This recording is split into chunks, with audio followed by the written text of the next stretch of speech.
নমস্কাৰ অসম কম্বাইন এক্সামৰ গেট 4ৰ অফিচিয়েল সিলেবাছৰ নটিফিকেশ্যন ইতিমধ্যে প্ৰকাশ পাইছে।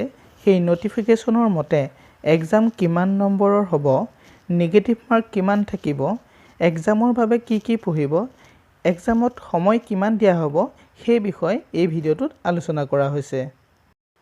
গেট 4 সিলেবাছ নটিফিকেশ্যনৰ অনুসৰি 1 নম্বৰ পইণ্টটো দিছে There shall be 2 exams on the same day, one for post/categories of post for read up to class 8 category and another for post/categories of post for SSLC passed or equivalent examination pass category.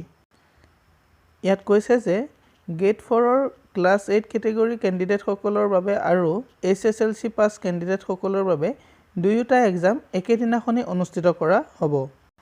2 number পইণ্টত উল্লেখ আছে যে class 8 পাছ কেণ্ডিডেটসকলে SCRT সিলেবাছ অনুসৰি class 8 পৰ্যন্তৰ যি কিতাপ আছে সেই কিতাপসমূহ ভালদৰে অধ্যয়ন কৰক আৰু ক্লাছ 10 পাছ কেণ্ডিডেটসকলে ক্লাছ 10 লৈকে যি কিতাপ আছে SCRTৰ সেই কিতাপসমূহ ভালদৰে অধ্যয়ন কৰক।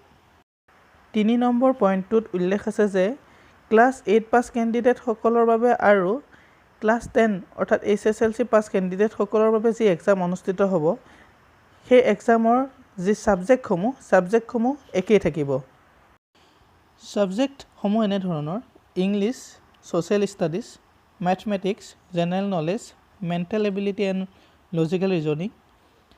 এই 5টা বিষয়ৰ পৰা 135টা মাল্টিপল চইচ কুৱেশ্যন আহিব আৰু প্ৰত্যেকটোতে 1 নম্বৰকৈ থাকিব আৰু ইয়াত সময়টো উল্লেখ কৰিছে যে 120 মিনিট অৰ্থাৎ 2 ঘণ্টা।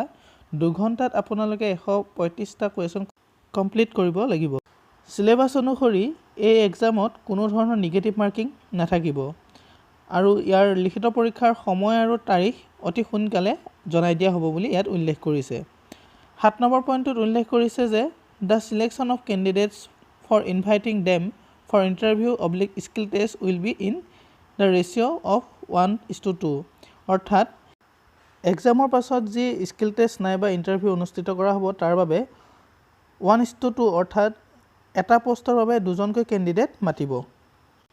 সেয়েহে এই এক্সামৰ বাবে কেণ্ডিডেটসকলে খুব ভালদৰে প্ৰিপেৰেশ্যন কৰক, এক্সামটো সুন্দৰকৈ দিবলৈ চেষ্টা কৰক, নিশ্চয় ছাকচেছ হ'ব। এনেধৰণৰ জব আপডেটসমূহ পাই থাকিবৰ বাবে চেনেলটো ছাবস্ক্ৰাইব কৰিব, লাইক কৰিব, শ্বেয়াৰ কৰিব আৰু ভিডিঅ'টো কেনে পালে সেই বিষয়ে কমেণ্টত জনাব। ধন্যবাদ।